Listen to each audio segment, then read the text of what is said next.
So I'm a nice person. I've always been told I'm a nice person, and I think it's true because I try to be nice. Sometimes, though, it pisses me off when people say I'm nice, in a nice way. I'm a substitute elementary school teacher, and I'm nice. They don't always go hand in hand. In fact, I had a teacher once tell me many years ago, I was leaving college, and he said he was worried about me. And I said, worried? Why? And he said, you're so nice. So I never planned on being a teacher, but I thought it would be a great thing to do. I studied theater. I have a BFA in acting. So teaching was always a means to an end, or a way to supplement my income to give me good health insurance. So I went to my interview, and the man interviewing me says, have you done your teaching observation? And I said, no, I didn't realize I had to do that. And he said, oh, well, I'm sorry, I can't interview you. I said, okay, starting to leave. And he said, well, wait a minute. You look pretty nice. Let me interview you. And he asked me a couple of questions, one of which was, if you go into a classroom, how will you gain the respect of your students? And I thought about it, and I thought, well, the golden rule. I'll treat them as they want to treat me. And I'll treat them as the way I want to be treated. Seems pretty easy and pretty logical, and sometimes it actually works. In fact, one question that students will ask me when I come into the classroom is, Miss Waters, are you a nice teacher? And I look at them, 20 to 30 kids looking at me, ready to pounce all over me, and I simply say, we'll see. So my first day of teaching is a kindergarten class. I've never stepped into a classroom. I've taught drama and dance to the Boys and Girls Club, kids at the Boys and Girls Club, and never have I been in the classroom.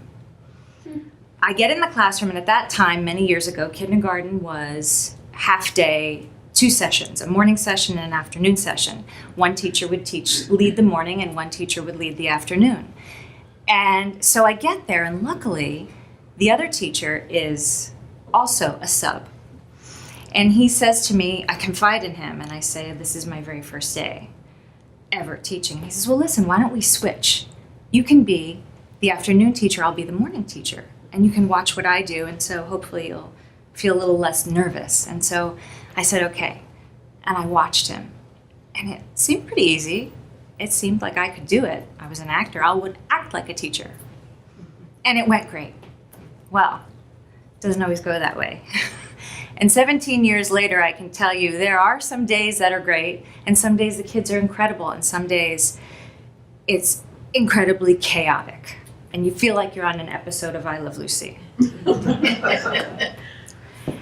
A good indication of how your day is going to go is by the other teachers. They'll ask you, instead of saying, hi, good morning, how are you, I'm Miss So-and-so, they'll say, who are you today? Meaning, who are you subbing for? And based on their reaction to who you tell them you're subbing for, you can tell how your day is going to go. So here I am, a couple years later, in a rough neighborhood. And a teacher asked me, who are you here for? Mr. Savage. Oh. Don't even smile. Walk up to them on the line and don't smile. And I think, that's not me. I smile. So I pretty much ignore that advice, and I walk up. Good morning, boys and girls. And I smile. Let's go to the classroom. As we're walking, I see one girl is trailing behind. And so I walk over to her and I say, sweetheart, what's the matter? And she says, I just saw a dead body. And I say, did you see an accident? Were you on the way to school? No. I saw a dead body in my house. My brother, there was a fight, there was gunshot, and I walked out and he was dead.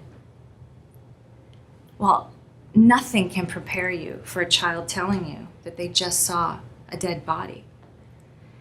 And so I walk the rest of the class in. I'm standing in the classroom. I call the principal. I say, I need some help. And I casually walk out of the doorway and we talk. I explain the situation. Principal comes in and takes her out, and I continue with the day. Well, about 45 minutes later, he comes in. I've thought nothing about nothing but her. He comes in and he says, pulls me out and he says, "No dead body. She lied to you." Well, there was more than just one actor in the room. And I thought, wow, okay, can't be nice. I was very relieved, as you can imagine, but I thought, wow, what made her do that?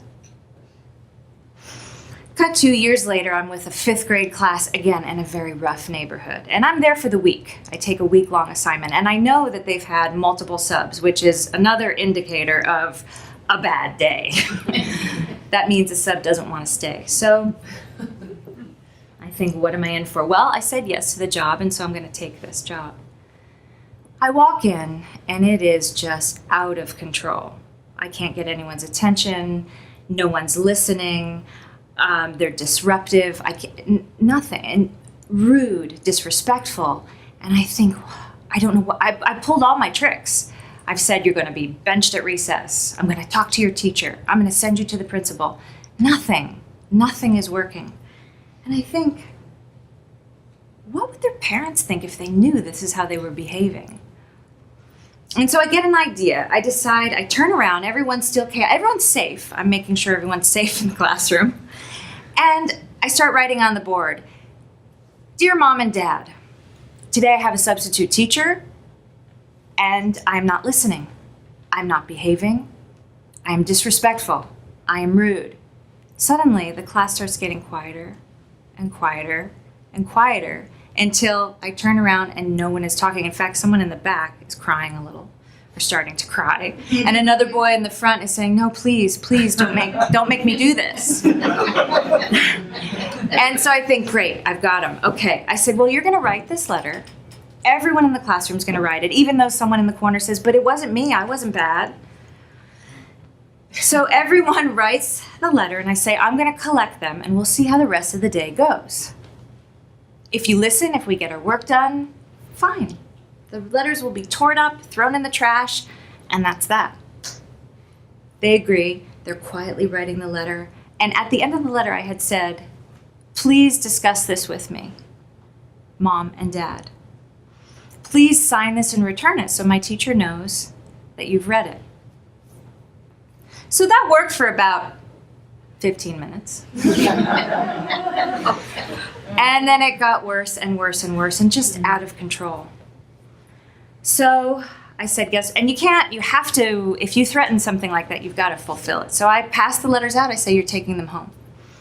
So the kids were not happy about that, packing up their backpacks, leaving. They walk out, and I think, okay. Next day I come to school. I come in the classroom. I'm ready for a fresh day. I get a call from the office. "Miss Waters, there's a parent here who wants to speak to you." And I think, great. This is what I get for not being nice. I'm stern one time, and I'm going to get in trouble. I'm going to get written up. I'm going to get fired. Parents aren't going to like this. Take a deep breath. I go to the office, and there's a father there waiting for me. And he says, "I've read your letter. I've talked to my son, and I'm here in person to tell you, you have my permission to hit my child." That was my reaction.